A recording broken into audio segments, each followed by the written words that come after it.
Selamat pagi Bapak, Ibu, dan Saudara yang dikasihi Tuhan Yesus. Bertemu kembali dengan Embun Surgawi pada pagi hari ini. Firman Tuhan diambil dari kitab Efesus pasal yang kelima ayat 19 dan 20. Demikianlah bunyi firman Tuhan. Dan berkata-katalah seorang kepada yang lain dalam mazmur, kidung puji-pujian dan nyanyian rohani. Bernyanyilah dan bersoraklah bagi Tuhan dengan segenap hati. Ucapkanlah syukur senantiasa atas segala sesuatu dalam nama Tuhan kita, Yesus Kristus, kepada Allah dan Bapa kita. Bapak, Ibu, dan Saudara yang dikasihi Tuhan Yesus. Di dalam nas ini, LA itu memberikan judul Hidup sebagai anak-anak terang.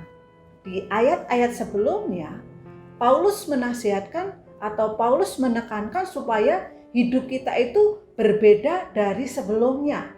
Berbeda dari sebelum mengenal Tuhan. Berbeda dari sebelum hidup yang diubahkan. Makanya Paulus mengatakan tinggalkan hal-hal yang cabul.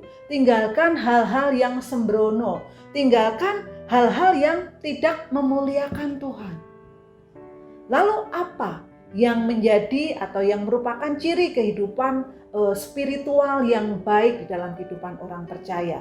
Di dalam pasal 5 Efesus ayat 19 ini dikatakan, dan berkata-katalah seorang kepada yang lain. Nah, ini menarik. Di dalam kata-kata ini, berkata-katalah seorang kepada yang lain itu bukan berkata-kata secara humanis ya, bukan berkata-kata secara kita ngobrol tentang hal-hal yang sekuler ya. Tetapi di sini adalah berkata-kata di dalam hal-hal yang rohani, di dalam hal-hal yang memuliakan Tuhan.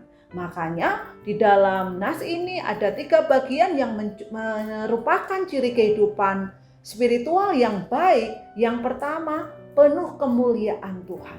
Ya, penuh kemuliaan Tuhan tadi apa? Berkata-kata di dalam mazmur, berkata-kata di dalam kidung pujian, perkataan yang menyejukkan atau perkataan yang dikuasai oleh firman kebenaran atau ungkapan-ungkapan yang memuliakan nama Tuhan. Ya, seminggu sebelum Pendeta Markus dipanggil Tuhan, saya ngobrol sama Pendeta Markus itu sekitar hampir 3 jam ya. Ya, di dalam sepanjang 3 jam ini, pendeta itu menyampaikan keinginan-keinginannya untuk apa? Untuk bagaimana itu gereja itu bertumbuh, untuk bagaimana jemaatnya itu diberkati, untuk bagaimana komsel-komsel yang ada, yang kita miliki di gereja ini berkembang. Nah, perkataan-perkataan yang memuliakan Tuhan. Kemudian, ciri yang kedua kehidupan spiritual yang baik adalah penuh nyanyian pujian. Hidup yang dipenuhi pujian, hidup yang menginspirasi orang untuk menyanyi, menginspirasi orang untuk memuji Tuhan. Yuda bersaksi ya pada waktu malam penghiburan. Dia katakan bahwa yang dilakukan Pendeta Markus adalah memuji Tuhan. Baik siang, baik malam, di rumah itu selalu dipenuhi dengan puji-pujian. Bahkan mamanya Bu Markus yang tinggal bersama Pendeta Markus ketika saya memberitahu kabar duka ini, kaget dia. Gak mungkin, karena semalam itu masih memuji-muji Tuhan. Pagi masih memuji-muji Tuhan. Kenapa langsung bisa dipanggil? Mama mertua saya kaget ya pada waktu saya cerita ini. Beliau mengatakan, wah, padahal ketika Pak Markus itu ibadah diakhiri dengan puji-pujian, saya itu senang loh. Kenapa? Karena sama. Karena puji-pujian yang dilakukan itu menginspirasi. Nah, itulah ciri kehidupan spiritual yang baik. Dan ciri yang ketiga adalah hidup yang dipenuhi ucapan syukur. Makanya di dalam pasal yang kelima Efesus ayat 19 dikatakan mengucap syukurlah,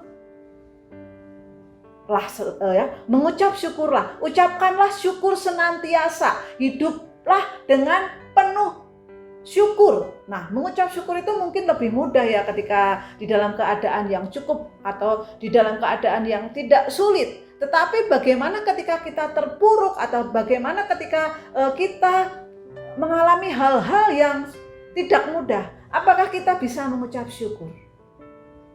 Paulus menasihatkan untuk mengucap syukur itu menjadi bagian utama di dalam kehidupan kita.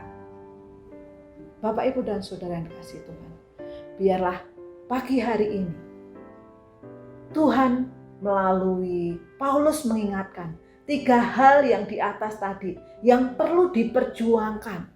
Ya, sama seperti harapan Paulus kepada Efesus, bahwa hidup kita adalah hidup yang dipenuhi puji-pujian, dipenuhi ucapan syukur.